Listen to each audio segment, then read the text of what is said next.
Bonjour tout le monde, bienvenue à cette nouvelle vidéo découverte. Troisième série sur les enfants et la septième vidéo découverte pour les adolescents sur les troubles alimentaires. Aujourd'hui, nous allons aborder la boulimie. De plus en plus de jeunes gens viennent me voir au bureau et ils me disent qu'ils souffrent de boulimie. Alors, votre adolescent est-il en crise? Comment le savoir? L'adolescence est une période très difficile. Tout le monde le sait. Ton ado traverse une crise dont tu ne connais pas trop la nature. Il y a des périodes de comportement alimentaire qui vous inquiètent. Est-il boulimique? Voici quelques pistes. Et que faire? Je suis Francine Pelletier, hypnothérapeute agréée, praticienne EFT avec ou sans hypnose et praticienne Access Bar. Ma mission de vie est d'aider les gens à créer l'ouverture vers plus grand que soi. Avant d'oublier, à la fin de la vidéo, vous obtiendrez dans la description un lien qui vous mènera vers un outil mieux-être gratuit à télécharger. Saviez-vous que les troubles alimentaires se manifestent souvent à l'adolescence? Et ils sont plus fréquents chez les adolescents, mais peuvent également toucher les adolescents. Ces troubles peuvent être très stressants et nuire au bien-être général d'un adolescent. Les répercussions sociales incluent une faible estime de soi et l'isolement. Les troubles de l'alimentation peuvent aussi causer de graves problèmes de santé qui risquent de mettre la vie en danger. Tu vois bien que ton ado peut consommer une quantité excessive de nourriture en un laps de temps relativement court. C'est ce qu'on appelle hyperphagie. Après, avant d'aller vomir et d'utiliser des laxatifs pour rejeter les aliments consommés, pour se purger, c'est ce qu'on appelle la boulimie.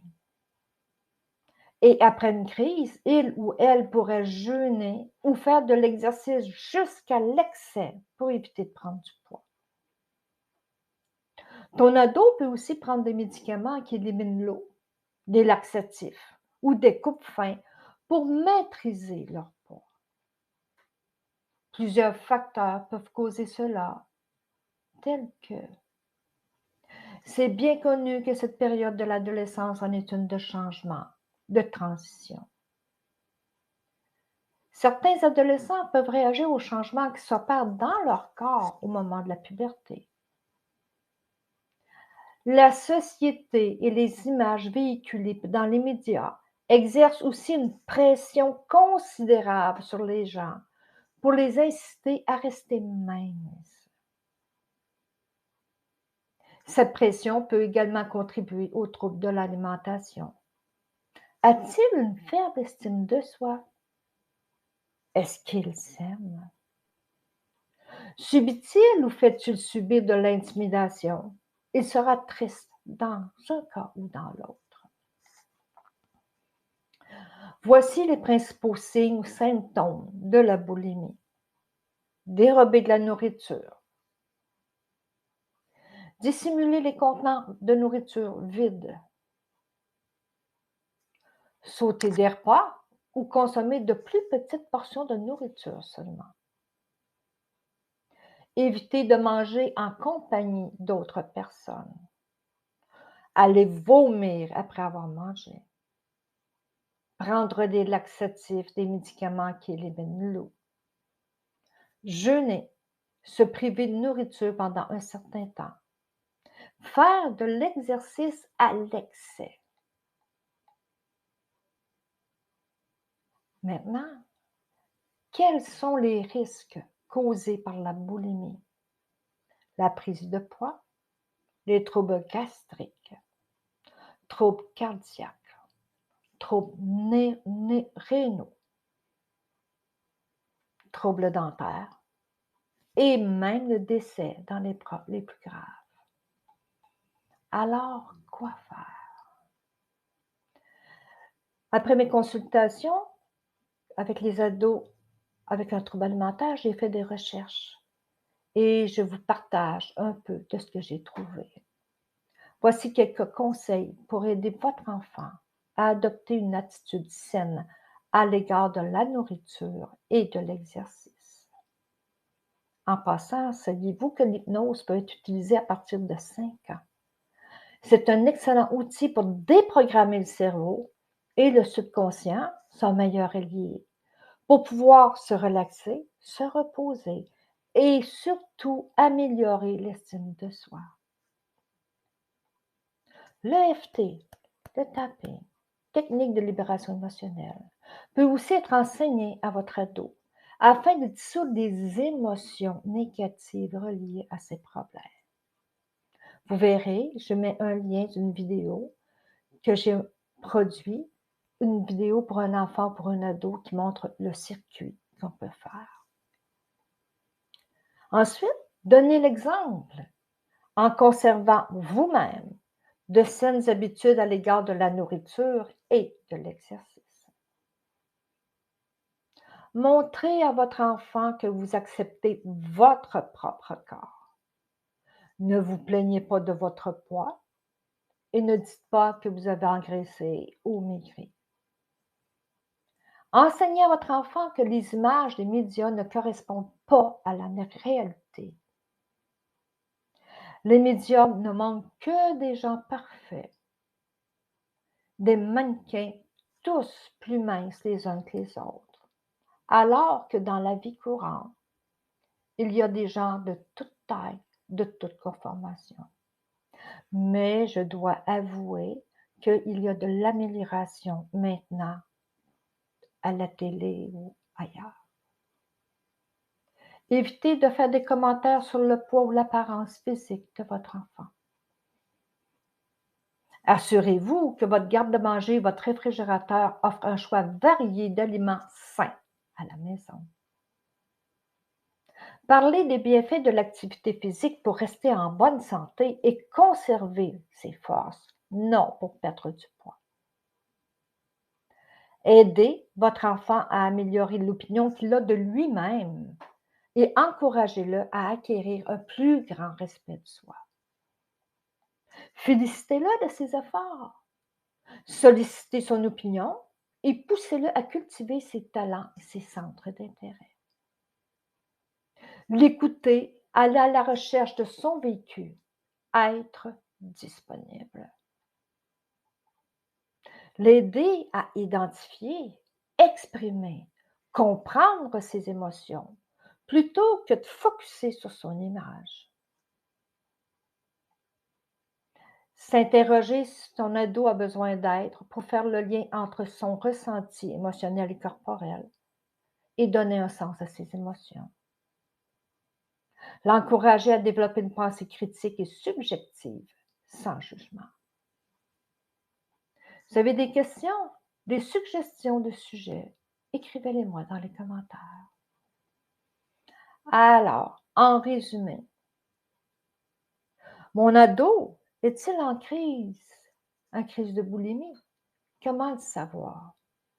Et quelques trucs pour aider ton ado à retrouver un équilibre alimentaire.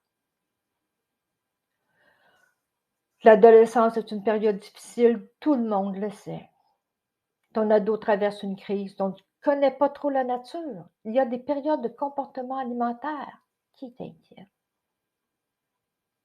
Savais-tu que des troubles de l'alimentation se manifestent souvent à l'adolescence? Ils sont plus fréquents chez les adolescents, mais peuvent également toucher les adolescents. Ces troubles peuvent être très stressants et nuire au bien-être général d'un adolescent. Les répercussions sociales incluent une faible estime de soi et l'isolement. Les troubles de l'alimentation peuvent causer de graves problèmes de santé qui risquent de mettre la vie en danger. Que faire? Saviez-vous que l'hypnose ou l'hypnothérapie peut être utilisé à partir de l'âge de 5 ans. C'est un excellent outil pour déprogrammer le cerveau et notre subconscient, notre meilleur allié, pour pouvoir se relaxer, se reposer, améliorer l'estime et l'image de soi. L'EFT, le tapping, technique de libération émotionnelle, peut aussi être enseigné à votre ado afin de dissoudre les émotions négatives reliées à ces problèmes. Je mets un lien pour la vidéo que j'ai produite pour le montrer aux enfants et toute personne. Donnez l'exemple en conservant vous-même de saines habitudes à l'égard de la nourriture et de l'exercice. Montrez à votre enfant que vous acceptez votre propre corps.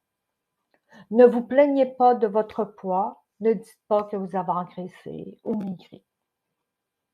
Enseignez à votre enfant que les images des médias ne correspondent pas à la réalité. Les médias ne montrent que des gens parfaits, des mannequins, tous plus minces les unes que les autres. Alors que dans la vie courante, il y a des gens de toute taille, de toute conformation. Évitez de faire des commentaires sur le poids ou l'apparence physique de votre enfant. Assurez-vous que votre garde-manger, votre réfrigérateur offre un choix d'aliments sains et variés à la maison. Parlez des bienfaits de l'activité physique pour rester en bonne santé, conserver ses forces et non seulement pour perdre du poids. Aidez votre enfant à améliorer l'opinion qu'il a de lui-même et encouragez-le à acquérir un plus grand respect de soi. Félicitez-le de ses efforts, sollicitez son opinion, poussez-le à cultiver ses talents et ses centres d'intérêt. L'écouter, aller à la rencontre de son vécu, être disponible. L'aider à identifier, exprimer, comprendre ses émotions, plutôt que de focusser sur son image. S'interroger si ton ado a besoin d'aide pour faire le lien entre son ressenti émotionnel et corporel et donner un sens à ses émotions. L'encourager à développer sa pensée critique subjective sans jugement. Alors, si vous avez aimé, cliquez j'aime sous la vidéo et partagez. Vous allez avoir mes liens pour me suivre sur Facebook et YouTube sous la vidéo, ainsi que mon site Internet. Et tel que promis, vous allez avoir le lien qui vous conduira vers l'outil mieux-être, comment devenir serein ou sereine en 12 minutes dans le descriptif de la vidéo. Sur ce, je vous dis au revoir, à la prochaine. La prochaine sera aussi sur le trouble alimentaire. Nous allons aborder l'anorexie. Alors,